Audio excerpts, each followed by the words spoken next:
A mi hijo Juan Emilio y a la humanidad, ante quienes me comprometo a permanecer como hombre de paz, para no dejarles un legado como el que heredé de mi padre, para que su historia no se vuelva a repetir.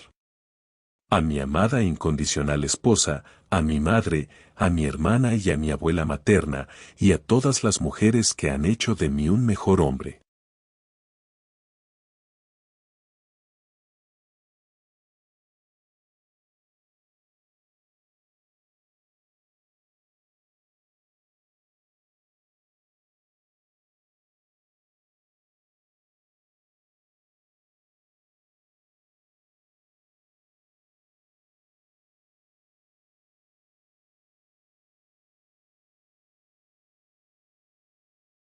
Muchos me preguntan, ¿para qué un segundo libro sobre mi papá?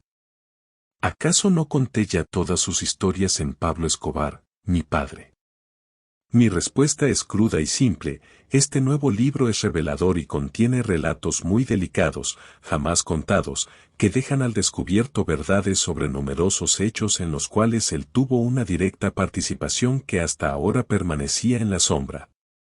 La juiciosa investigación que emprendí durante 6 meses por diversos rincones de Colombia para este nuevo libro en compañía de mi editor, me condujo al encuentro de una buena cantidad de personas e historias que me permitieron atrapar infraganti a mi padre. Este libro revela dónde estaba y con quién, el día que sus sicarios asesinaron al ministro de Justicia, Rodrigo Lara Bonilla.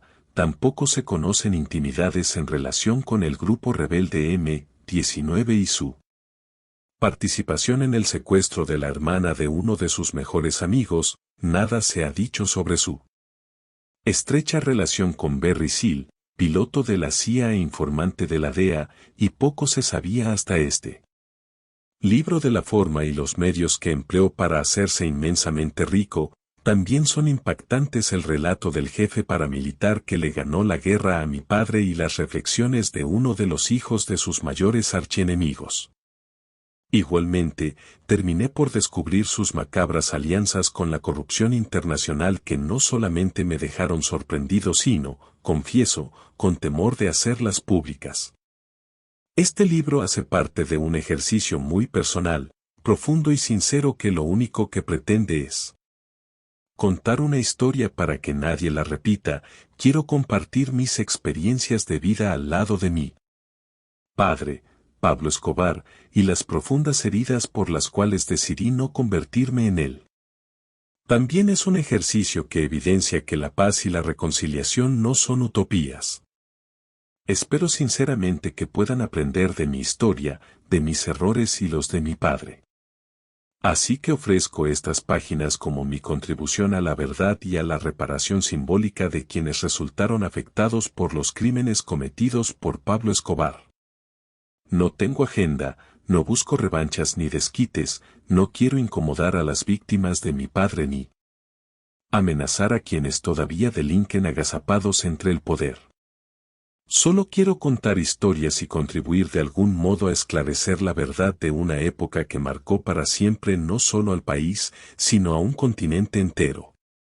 El 2 de diciembre de 1993 a las 3:30 de la tarde amenacé a Colombia entera: yo solo los voy a matar a esos hijueputas. Estaba lleno de dolor. Mi padre había muerto y yo era apenas un adolescente que no sabía lo que decía. Me encontré entonces frente a la más grande encrucijada de mi vida: o seguía los rastros del rencor y sangre que habían guiado a mi papá, o salía a retractarme y a comprometerme a que nunca se tendría queja de mí. Aunque vivía en medio del fuego, me decidí por la paz. Y hace 23 años que cumplo ininterrumpida y cotidianamente mi promesa de bien. Hoy puedo decir que el derecho a una segunda oportunidad es una realidad que se acerca paulatinamente, porque soy depositario de una historia de la que no me siento orgulloso pero que es de carácter universal, y eso me ha llevado hasta los confines del mundo para generar conciencia al respecto e invitar a no repetirla. Las historias de mi padre deben ser contadas con un serio sentido de la responsabilidad. Yo soy arquitecto. Con la profesión aprendí a soñar, a diseñar, a reconstruir y a reinventarme como un hombre de sólidos principios. Eso quiero enseñarle a mi hijo, pues aunque tuvimos que empezar a construir una vida desde las ruinas, la intención de salir adelante y de vivir era lo suficientemente poderosa como para no lograrlo. Y aquí estamos, asumiendo una obligación que la vida misma se ha encargado de imponerme como hijo, como padre y hombre que soy. Agradezco a los enemigos de mi padre, a quienes no les guardo rencor porque solo me dejaron en los bolsillos la necesidad absoluta de ganarme la vida legalmente. Hoy soy inmensamente rico porque puedo mirar a mi hijo, jugar con él y contarle historias. Estoy vivo, soy libre y sigo rodeado de una familia amorosa que permanece unida sin importar los momentos de alegría o adversidad. Esa es mi fortuna. ¿Para qué una mansión si no hay nadie que te esté esperando? ¿Qué sentido tiene haber construido semejante imperio si al final todo quedaría destruido, incluida la familia? ¿De qué servía tener tanto dinero en una caleta si no podíamos salir a comprar ni siquiera una libra de arroz para calmar el hambre? ¿De qué servía someter al país al terror si con ello también empujaba a su familia al precipicio? Mi papá nunca lo vio de esa manera. Se acabó su vida y con ella su fortuna, pues ésta nunca se usó siquiera para reparar a las víctimas. Crecí en un hogar donde sobraba el amor. Aunque mi padre era un bandido duro e insensible, para nosotros era un papá amoroso que le cantaba a su niña y gozaba jugando conmigo. A pesar de ello perdió los momentos de felicidad más importantes de su vida al lado de la familia que tanto protegía. Se perdió ver crecer a sus hijos, conocer a sus nietos y se perdió envejecer con mi madre.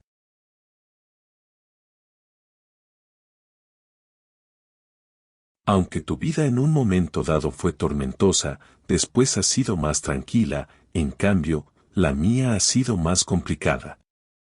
Nunca hiciste nada ilegal, pero yo sí estuve al margen de la ley. Por lo que nos tocó vivir, los dos tenemos muchas cosas en común. Tuviste una intensa persecución, yo la tuve, estuviste al borde de la muerte, yo también. En fin, fuimos marcados por ser los hijos de...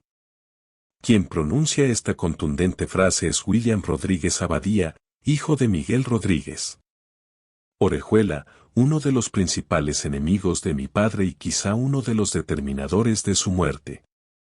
Repasar la vida de mi padre me convenció de que entrar en contacto con Rodríguez Abadía era indispensable para entender a cabalidad la terrible historia que ocurrió hace cerca de 3 décadas.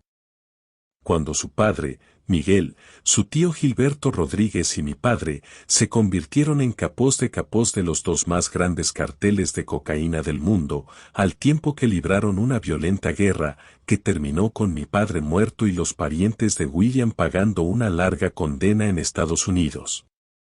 Y es que desde el primer día la vida se encargó de ponernos en orillas distintas, bien distintas. William proviene de una familia reconocida socialmente que en algún momento incursionó con éxito en el mundo empresarial, que tuvo la oportunidad de educarse en prestigiosas universidades de Estados Unidos. Pero no contó con la suerte de tener una buena relación con su padre. Por mi lado, no hay mucho para contar. Mi padre fue un hombre que pudo haber tenido posibilidades de progresar, pero decidió que solo le interesaban los negocios ilegales y por cuenta de ello nos arrastró en un torbellino de violencia que en ese momento no nos permitió formarnos académicamente y mucho menos construir un futuro económico. Con todo, en lo personal, le llevo una ventaja a William. La relación con mi padre fue entrañable y cercana, aunque duró muy poco tiempo. Si se trata de paradojas, William y yo estamos unidos por varias, pero la más llamativa es que ni él puede salir de Estados Unidos, ni yo puedo entrar. Él porque lleva años esperando que le resuelvan su situación migratoria, y yo porque simplemente no me dan visa debido a mi parentesco con Pablo Escobar. Así las cosas, la tecnología habría de ser la clave para hablar, para descubrir muchas cosas que no sabíamos, para sincerarnos, en fin, para dialogar por primera vez con alguien que, como yo, lleva años señalado por ser el hijo de. Este es el extenso, revelador y a la vez dramático diálogo vía Skype que sostuvimos William Rodríguez Abadía y yo. Juan Pablo Escobar, en efecto, William, el estigma por ser los hijos de va a perdurar por el resto de los días. Aquí nadie pretende alejarse del parentesco, sino tener la autonomía de generar su propio destino y no estar atado al camino equivocado que marcaron nuestros padres. Pero si quisiera preguntarte qué pensabas de mi padre en aquella época. William Rodríguez Abadía, desafortunadamente, debo decirte que no tengo una buena imagen de tu padre, pues siempre lo consideramos nuestro enemigo. Siempre tuvimos mucho temor hacia el nombre de Pablo Escobar y solo conocimos su parte oscura, fuimos perseguidos, mucha gente querida fue asesinada en esa absurda guerra y yo lo describiría como un hombre que perdió todos los valores porque el poder lo cegó y fue capaz de desencadenar una ola de terror en el país. No conozco su parte humana, conozco el mito y lo que mi padre me comentaba acerca de quién era él. Siendo sincero, de tu papá no puedo decir cosas positivas, pues fue enemigo de mi padre y de mi tío, y yo fui una víctima de esa persecución. Nunca entendí cómo esos hombres se autodestruyeron ellos mismos, si el enemigo no eran ellos, eran otros, y les ayudamos a que nos acabaran, les hicimos más fácil la vida a los americanos y a la burguesía de este país.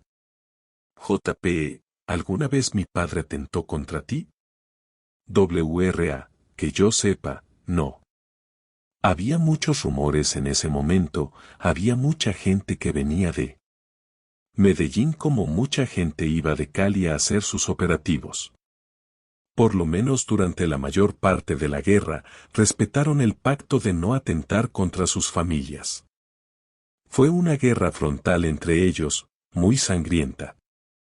Te cuento que tuve un amigo que se convirtió en jefe de seguridad de mi padre y me contaba de los operativos que hacían en Cali y la gente que recogían de Medellín. Pero yo era más precoz y trataba de averiguar, porque era mi vida, era la vida de mi padre y no quería que le pasara nada.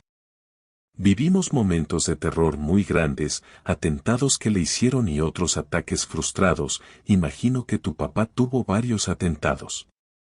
Fue una época de mucho miedo, de mucho terror.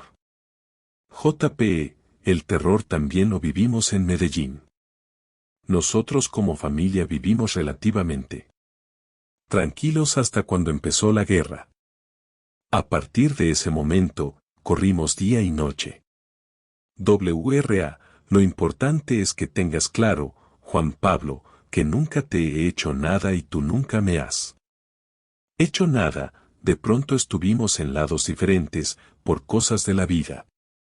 Yo soy un hombre que no le soba la chaqueta a nadie, pero debo reconocer que tú has cogido el tema por donde es y lo has hecho mejor que yo, porque yo soy un poco más impulsivo, tú has logrado superar esos impulsos y mostrado el tema como es, más serio, más tranquilo, y has asumido una responsabilidad que no es tuya y lo has hecho con mucho valor y mucho tino. Finalmente, tú tienes muerto a tu padre, pero yo tengo vivos a mi tío y a mi padre, presos en una cárcel de Estados Unidos. De alguna manera, te quitaste una carga de encima. JP, sin duda, cada vez que oigo noticias, que vuelvo a meterme en los temas, en los casos de extradición, me siento afortunado de la vida a pesar de que no tengo a mi papá. Otra sería la realidad si él estuviera detenido en las mismas condiciones en que están tus familiares. Eso me hace pensar cuál sería mi actitud frente a la vida si esa fuera la situación. Al final, doy gracias de que mi papá no quedó con vida porque estaría afrontando situaciones innombrables. WRA, Fíjate que en medio de sus cerradas creencias, mi tío y mi padre tomaron el camino de no colaborar con la justicia y lo único que hicieron fue entregar unos bienes para salvar una parte de la familia. Hubieran podido estar menos tiempo encerrados, pero decidieron morir en una cárcel. Mi padre tiene 73 años y le faltan 13, estamos hablando de que saldrá de 85 u 86. No creo que dure tanto. Con mi tío Gilberto no tengo mucha comunicación, pero es un hombre mayor y me han contado que está enfermo. Bueno, Juan Pablo, pero te devuelvo la pregunta, ¿qué pensabas de Miguel y Gilberto Rodríguez? JPE, la primera vez que supe de la existencia de ellos fue el 13 de enero de 1988, el día que explotó el carro bomba en el edificio Mónaco, donde vivíamos con mi madre y mi hermanita Manuela. Ese día salimos de allí y escapamos milagrosamente con vida. De hecho, no pensamos que había sido una bomba, porque en Colombia en aquella época no habían explotado bombas de ese calibre. Pensamos que había sido un terremoto, una catástrofe natural, pero nunca una bomba. Nos sacaron de allí a una caleta cerca del sector del poblado, que nosotros llamábamos Los Viejitos, pero las autoridades le decían El Bizcocho, y mi padre ya estaba ahí. Él pensó que habíamos muerto porque perdimos todo contacto y comunicación. 1 o 2 horas después de haber llegado, él seguía haciendo muchas llamadas y yo estaba muy nervioso, habíamos vuelto a nacer y apenas empezábamos a caer en cuenta de lo que había ocurrido. De repente, él recibió una llamada y alcancé a escuchar lo que dijo en tono cordial, bueno, hombre, muchas gracias. Luego colgó y soltó la siguiente frase, ahí llamaron esos hijueputas a ver si había quedado con vida o no, pensando que yo estaba en el Mónaco. Esa fue la primera vez que pregunté, ¿quiénes son? ¿Quiénes te llamaron? ¿Vos sabías de dónde viene esto? Mi padre respondió, yo sabía que estaban preparando un atentado grande contra mí,